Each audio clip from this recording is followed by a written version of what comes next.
Bonjour à tous, c'est moi, David, directeur de chez Biotransmission International. J'ai décidé aujourd'hui de vous faire cette petite vidéo d'une manière différente de celle de d'habitude. D'habitude, vous me voyez dans un atelier en train de vous montrer les véhicules qui sont en fonctionnement dans notre atelier.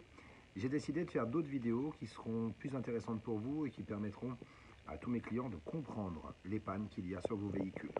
Nous avons régulièrement, en moyenne, entre 40 à 50 véhicules qui arrivent dans nos ateliers tous les jours, avec souvent des problèmes de manugère, des problèmes de filtre à particules et des problèmes de message dans un véhicule qui annonce risque de colmatage par exemple ou FAP colmaté.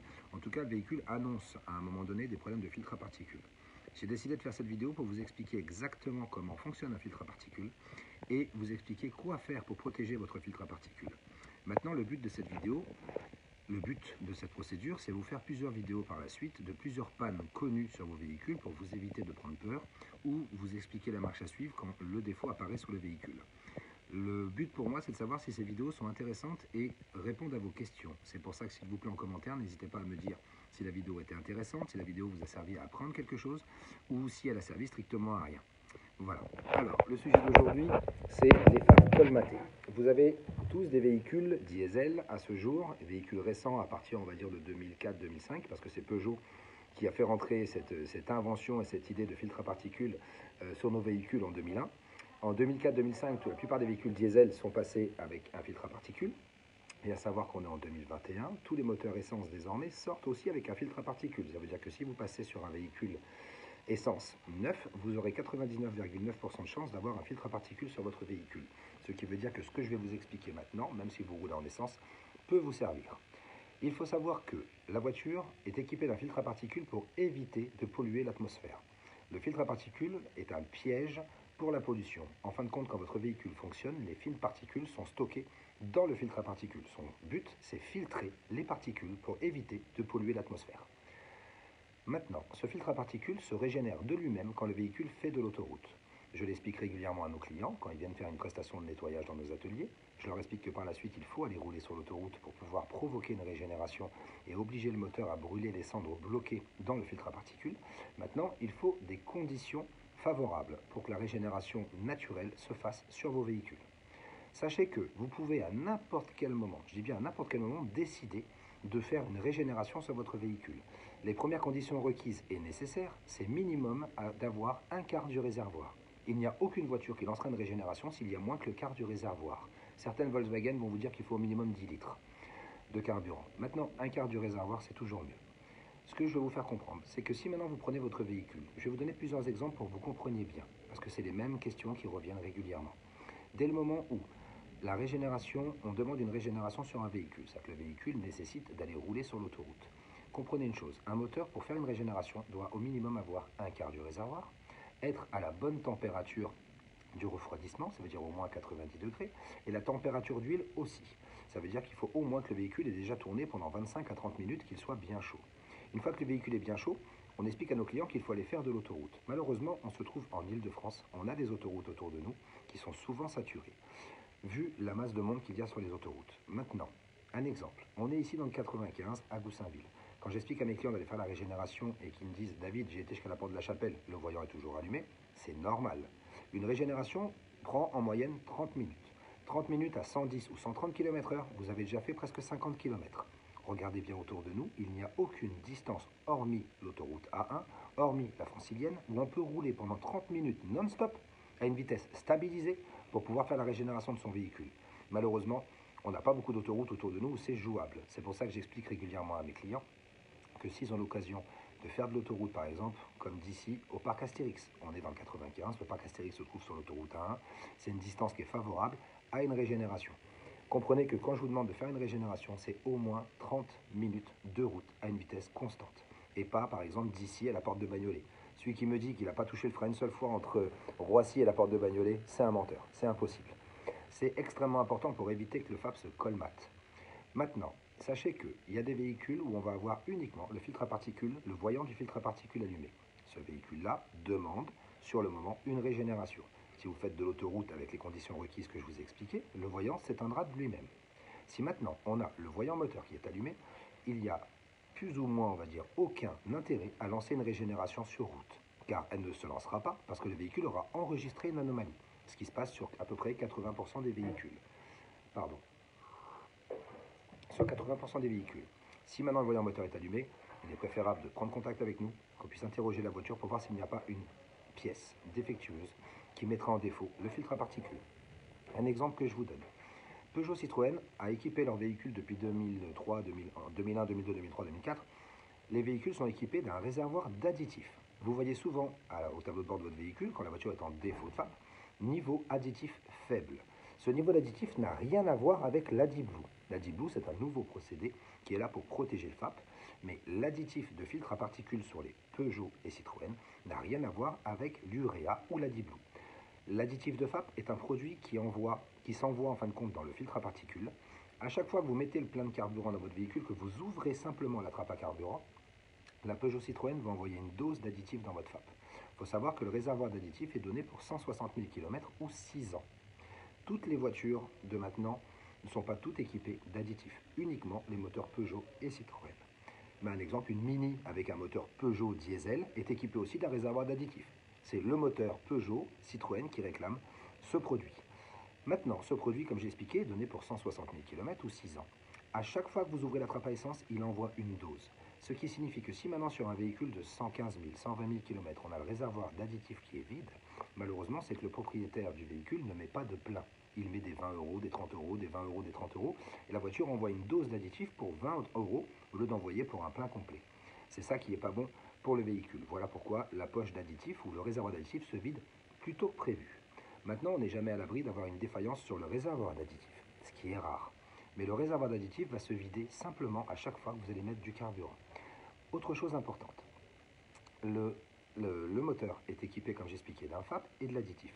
La voiture est programmée, elle est gérée par un calculateur, elle est programmée pour demander le remplacement du FAP après le remplissage de l'additif. Toute Peugeot, une fois que vous allez remplir l'additif, la semaine qui suit, on aura un message à l'écran, où il y aura marqué à l'écran du PC, on aura un message qui sera bien précisé, suite au remplissage de l'additif, le filtre à particules doit être remplacé. Je vous rassure, il n'y a pas de FAP à remplacer. C'est simplement une manipulation informatique et électronique pour permettre à la voiture de prendre en considération que le FAP fonctionne et que le réservoir est plein. Ça, c'est important de faire cette petite aparté sur l'additif, parce que si on a un problème d'additif, on aura automatiquement un problème de FAP. Maintenant, sachez que votre FAP fonctionne simplement et pas fonctionne. Dès que le moteur démarre, le FAP est là pour filtrer les particules, comme je l'expliquais tout à l'heure. Il va les filtrer. Maintenant, si le véhicule est équipé du start and stop, ce qui est courant sur les véhicules de maintenant, dès le moment où le start and stop se met en route régulièrement, par exemple, vous traversez Paris, elle va s'arrêter à chaque feu rouge. À chaque fois qu'elle va s'arrêter, le moteur va refroidir. Le filtre à particules va refroidir. Et à partir de là, va se colmater encore plus vite. Le start and stop est bien pour éviter la pollution en ville, mais malheureusement n'est pas bon pour votre moteur. Il faut savoir que pendant qu'une régénération s'effectue, comme j'expliquais tout à l'heure, la régénération prend en moyenne entre 30 minutes en moyenne. Il faut avoir un quart du réservoir minimum et n'avoir aucun défaut en mémoire. Il faut savoir qu'une régénération, c'est une élévation de la température des gaz d'échappement. Il faut savoir aussi que c'est votre moteur qui crée cette hausse de température. Comment ça marche? Quand la voiture est prête à faire une régénération de filtre à particules pour pouvoir régénérer ce filtre et pouvoir le rendre propre à l'intérieur et vidé en particules, la voiture va créer un retard à l'allumage pour créer une combustion plus importante, une combustion à une température beaucoup plus élevée pour permettre en fin de compte au filtre à particules de se régénérer de l'intérieur. La température des gaz, dans un fonctionnement normal de votre moteur, au ralenti, on a en moyenne, on va dire à l'entrée du FAP, entre 140 et 160 degrés. Dès le moment où la régénération est lancée, la température peut monter jusqu'à 700 degrés. En montant à 700 degrés, les gaz d'échappement qui vont rentrer dans le FAP vont permettre de brûler ces cendres bloquées dans le FAP, les faire partir en fumée et les faire sortir dans l'échappement. Bien sûr, pour éviter toute pollution urbaine, cette procédure se fait sur l'autoroute, justement, et pas en ville. Sinon, elle pourrait lâcher une fumée épaisse en ville qui polluerait toute la ville et qui mettrait en danger tout le monde, en sachant que le but du FAP n'est pas justement de polluer en ville. Voilà, il faut savoir que la régénération, c'est surtout une élévation de la température des gaz. Et cette élévation peut se réaliser seulement si toutes les conditions sont requises. Autre condition qui est importante, c'est l'entretien du véhicule. Comprenez que si maintenant l'huile moteur est fatiguée, la régénération ne va pas se lancer. Le moteur n'est pas fou, le calculateur non plus. Il ne va pas mettre votre moteur en défaut, en danger plutôt. Si maintenant l'huile moteur n'est pas bonne, elle ne lancera pas de régénération de filtre à particules. Cette vidéo est là pour vous faire comprendre qu'il y a, allez, pas 50, mais peut-être une trentaine de pannes possibles qui empêcheraient votre filtre à particules de fonctionner. Un autre détail, on interroge régulièrement des voitures dans nos ateliers et on va par exemple tout à l'heure, comme j'ai vu tout à l'heure, un défaut de débitmètre sur un véhicule et aussi un voyant FAP. Alors, j'ai expliqué à mon client que malheureusement son débitmètre était hors service, son débitmètre a arrêté de fonctionner. Le débitmètre est un élément qui est important au fonctionnement du moteur vu qu'il calcule le poids, le volume et la température de l'air. Si le moteur ne connaît pas ces trois valeurs, il ne saura jamais combien de gasoil il doit envoyer dans le moteur pour pouvoir fonctionner normalement. Si maintenant, justement cette pièce est défectueuse, la voiture va se mettre en défaut, elle va enregistrer une anomalie et l'anomalie enregistrée nous empêchera de lancer une régénération. Pourquoi j'explique ce petit détail, par exemple sur un débitmètre. Vous avez on a plutôt beaucoup de clients qui vont des fois rouler avec un simple voyant moteur allumé. La voiture ne va pas donner d'anomalie, dans le sens où on a un voyant allumé, mais elle accélère, et elle pousse, elle ne manque pas de puissance, elle ne fume pas l'accélération. La voiture, on va dire mécaniquement, n'annonce aucune anomalie. À partir de là, souvent le client n'a pas aussi le temps ni les finances pour aller au garage, il va rouler. Comprenez que si vous roulez avec un voyant moteur allumé, le premier élément qui se mettra en pause, c'est le FAP. C'est la pièce qui coûte le plus cher, à part le moteur, sur un véhicule. Les constructeurs, les concessionnaires gagnent énormément d'argent à changer les FAP. C'est pour ça que notre société est spécialisée dans la réfection et la remise à neuf des filtres à particules. Si maintenant, comme je l'explique, on a un voyant moteur allumé pour un débitmètre, un capteur, une sonde ou X panne sur le moteur, en aucun cas, je dis bien en aucun cas, la régénération du filtre à particules pourra se réaliser. La voiture va fonctionner, vous allez rouler, le filtre à particules va monter en grammage, il faut savoir que c'est en grammes de cendre que ça se calcule, la pression du FAP va monter, la pression va être trop élevée, et si la pression est trop élevée, elle ne lancera pas de régénération. Et on sera dans l'obligation derrière d'être obligé de démonter votre FAP pour le déboucher. Voilà pourquoi je vais vous expliquer dans quelques secondes les choses importantes à faire pour protéger votre filtre à particules. Je ne refuse pas de travailler, j'explique bien, seulement si on pouvait éviter en fin de compte de travailler pour rien, ça serait bien. On débouche des filtres à particules, malheureusement 4-5 mois après, le client revient nous voir, j'ai toujours un problème de filtre à particules sur la voiture, trop colmaté, pas autant que la première fois, mais à un taux assez élevé parce que malheureusement le véhicule ne va pas sur l'autoroute. Il est important au moins une fois par mois, on est en Île-de-France, une fois par mois, d'emmener le véhicule sur l'autoroute pour l'obliger à faire cette régénération. Après, bien sûr, on a la possibilité de faire des régénérations sur place, avec une valise diagnostique. Mais c'est un coût supplémentaire qui vous coûterait rien si vous allez sur l'autoroute au moins une fois par mois. Voilà, il est important, comme je l'ai expliqué, pour faire une régénération, d'avoir, la première chose, minimum un quart du réservoir. Si on a moins que le quart du réservoir, la régénération ne se lancera pas. Deuxième chose, avoir un moteur chaud. Un moteur qui soit au moins 90 degrés température d'eau. Sinon, encore une fois, jamais la régénération se lancera. Troisième chose, prendre une route dégagée. Vous pouvez rouler en quatrième à 110 km/h ou cinquième à 130 pendant au moins 25 à 30 minutes. Ces trois paramètres sont extrêmement importants pour lancer la régénération du FAP. Après, on n'est pas à l'abri, une fois que la régénération est lancée, d'avoir un problème de sonde ou de capteur sur le FAP. Il faut savoir que votre FAP, c'est un gros cylindre, c'est un échappement, c'est un gros cylindre avec une partie catalyseur à l'intérieur, je vous montrerai des photos tout à l'heure, une partie catalyseur et en dessous, on va avoir la partie FAP. La partie FAP, elle, est là, comme je l'ai expliqué, pour filtrer toutes ces saletés. Maintenant, sur le FAP, on va avoir des sondes de température, une avant, une dedans et une après. Principalement, ces trois sondes vont nous donner la température en temps réel du filtre à particules. Si maintenant on a une de ces trois sondes qui ne fonctionne pas, automatiquement, le FAP ne se lancera pas et elle vous annoncera un défaut au tableau de bord. Il faut savoir que sur le FAP, on a aussi deux capteurs. Un qui prend l'entrée du FAP, un qui prend la sortie du FAP, ce qu'on appelle le capteur de pression différentielle. Pardon. Si maintenant ce capteur de pression différentielle ne travaille pas ou annonce une mauvaise information, une valeur trop élevée, le calculateur, va se baser sur ce que lui a annoncé. C'est-à-dire que si maintenant il nous annonce 200 millibars de pression, 200 millibars c'est énorme. On devrait être au ralenti à 5 millibars, on va dire, au maximum au ralenti, et à l'accélération on devrait monter à 40-45 pour un FAP en bon état. Quand malheureusement le véhicule au ralenti est déjà à 35 millibars, c'est que le FAP est vraiment colmaté. Et il faut savoir qu'une régénération ne règle pas tous les problèmes. Un filtre à particules, c'est un cylindre. Comprenez que dedans, c'est un nid d'abeille. La calamine va s'installer, la cendre, la calamine va s'installer de l'extérieur vers l'intérieur jusqu'à boucher le FAP. Quand vous lancez une régénération de filtre à particules, les gaz d'échappement qui vont rentrer dedans sont là pour brûler les cendres, pour réouvrir ce passage. Mais malheureusement, au bout d'un certain temps, on a un trop fort colmatage du filtre à particules. Dans la partie intérieure du FAP, à l'extérieur, on va dire à l'intérieur du FAP, dans ce cylindre, ça va se colmater, comme j'expliquais, de l'extérieur vers l'intérieur. Mais il y a une partie qu'on n'arrivera jamais à enlever avec une régénération simple. Voilà pourquoi nous avons plusieurs formules de débouchage. On a une formule de débouchage sans démontage et malheureusement quand il est trop colmaté, on est obligé de passer par un démontage pour mettre le FAP sur la grosse machine que nous possédons ici, la Carbon Clean, pour déboucher le FAP. Voilà, on a les solutions pour vos problèmes, on a les solutions pour vos véhicules. Maintenant le but de cette vidéo, il va en avoir plusieurs, sur plusieurs sujets différents. Mon but c'est savoir si cette vidéo vous a servi. Est-ce qu'elle vous a appris des choses sur votre véhicule? Est-ce qu'elle vous a appris à mieux gérer par la suite votre véhicule pour éviter d'avoir des pannes au quotidien?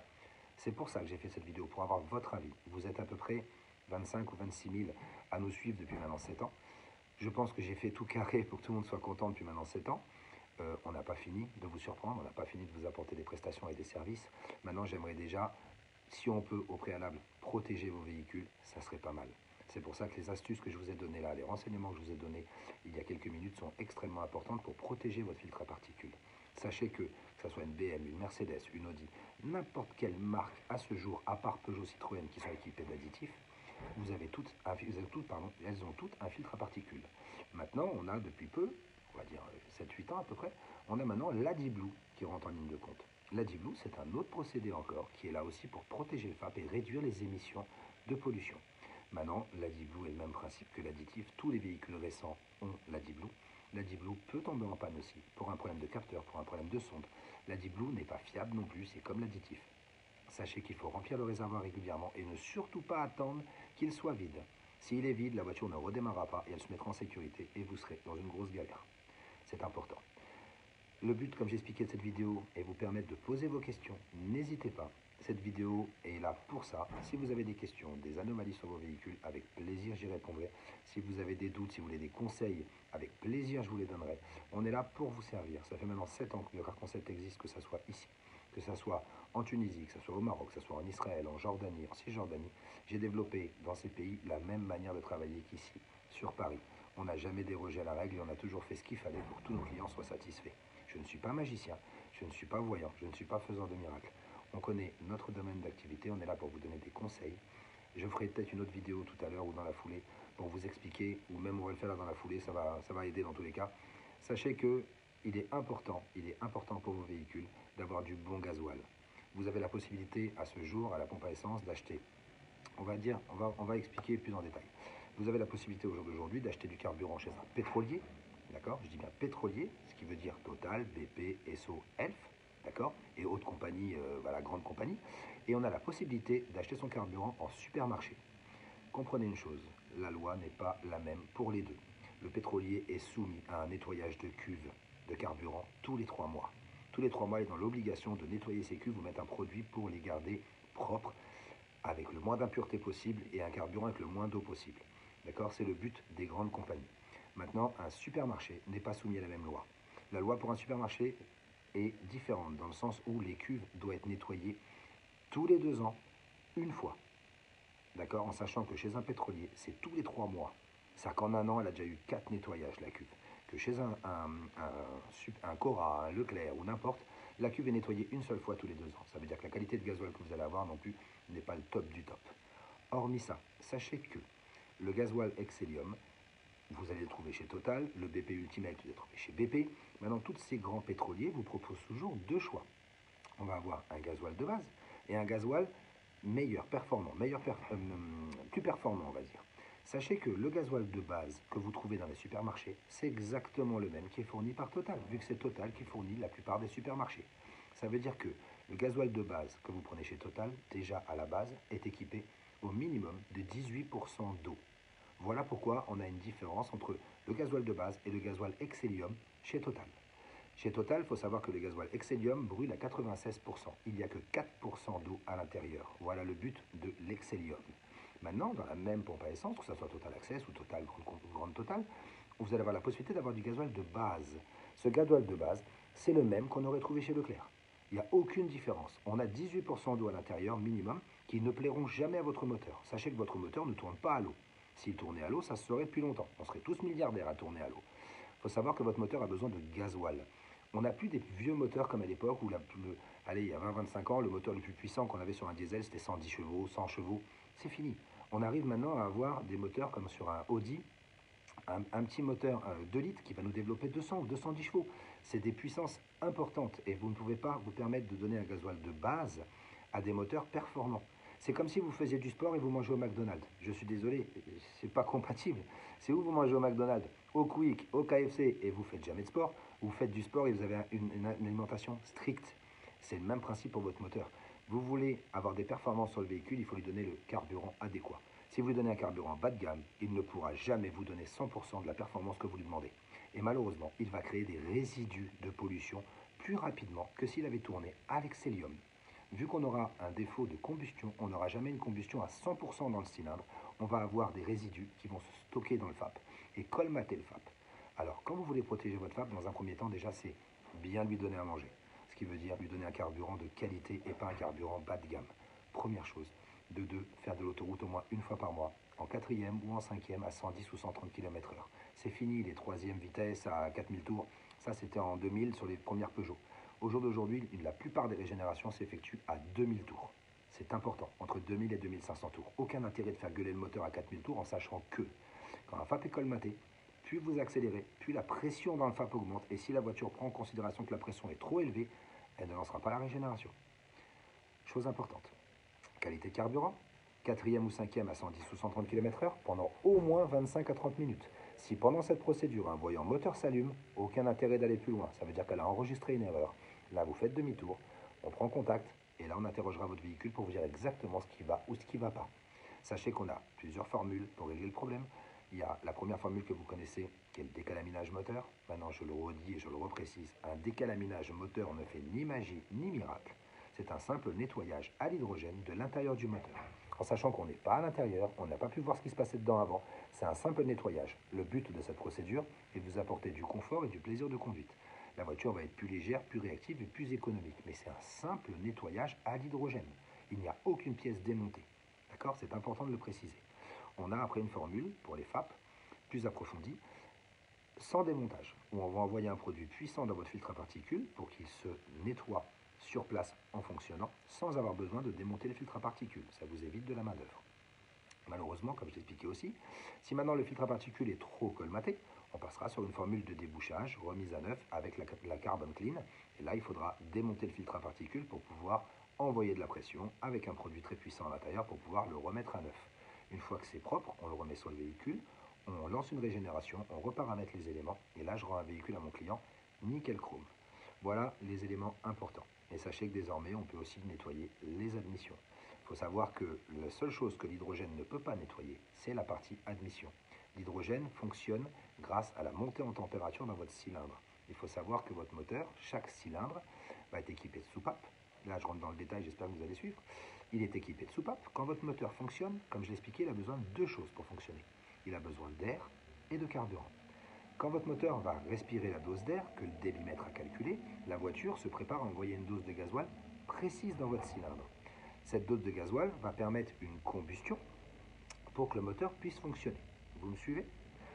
Sachez que l'hydrogène qu'on envoie va se mélanger à l'oxygène et va permettre dans votre moteur de faire une explosion plus intense. Cette explosion plus intense va casser la calamine se trouvant dans le moteur et permettre au moteur de mieux respirer et moins consommer, comme je viens de vous l'expliquer il y a quelques secondes. Maintenant, si on a la tubulure d'admission qui est sale ou colmatée à cause de la vanne EGR. Parce que la vanne EGR, son travail, c'est une vanne de recyclage de gaz d'échappement. EGR, échappement, gaz, recyclage. Je le redirai encore une fois à la fin. La vanne EGR, son travail, c'est prendre des gaz sales se trouvant dans l'échappement pour les réinjecter dans l'admission. En faisant ça, le moteur va brûler 2 fois une certaine quantité de gaz d'échappement pour réduire le taux de pollution. Mais en faisant ça, on prend, entre guillemets, excusez-moi le terme, de la merde se trouvant dans votre échappement qu'on renvoie dans l'admission pour permettre au moteur de fonctionner avec. Mais cette saleté qui vient de la vanne EGR va, on va dire, colmater votre admission. Pareil, je vous mettrai des photos tout à l'heure, on en a fait une il n'y a pas très longtemps. Je vous montrerai ce que c'est une tubulure d'admission colmatée. Vous allez voir que la vanne EGR, son travail à elle, c'est recycler des gaz. Ces gaz, elle les recycle où? Elle les envoie dans l'admission. Ça veut dire que vous allez avoir la partie admission qui va se remplir de calamine, de la boue, comme de la boue à l'intérieur, et empêcher le moteur de bien respirer. Si le moteur n'a pas la bonne dose d'air, malheureusement, il surconsomme. S'il n'a pas la bonne dose d'air, il se met en défaut et gêne le fonctionnement du filtre à particules. C'est pour ça que je vous explique, quand vous avez un voyant moteur allumé, Même s'il n'y a pas de perte de puissance ou autre, ne tardez pas à prendre rendez-vous, qu'on puisse vérifier ce qu'il se passe. Une petite pièce qui peut vous coûter 50 balles parce qu'elle est défectueuse, à la fin, à force de rouler comme ça, peut vous coûter 1500 € parce qu'on sera dans l'obligation de remplacer le filtre à particules. Voilà, chaque panne a son importance. On est là pour vous servir, ça fait maintenant 7 ans. On a toujours été là et j'ai pas l'intention de fermer. Alors les amis, n'hésitez pas, dites-moi si cette vidéo vous a servi. Est-ce que cette vidéo a pu répondre à certaines de vos questions? Et si vous avez des questions, n'hésitez pas. Si la question est importante, je ferai une vidéo live dessus pour permettre même à d'autres personnes d'avoir la même réponse que j'aurais pu donner à mon client. Voilà les amis, c'était David chez Biocar Concept International. On est au 10 rue Gustave Eiffel. On reste joignable au 06 46 45 38 81. Et n'hésitez pas. On vous souhaite à tous de bonnes vacances. Profitez bien. Je sais que beaucoup de nos clients sont en vacances actuellement. Profitez, profitez de vos familles, protégez-vous, prenez soin de vous et je vous dis à très bientôt chez Biocar. À bientôt. Au revoir.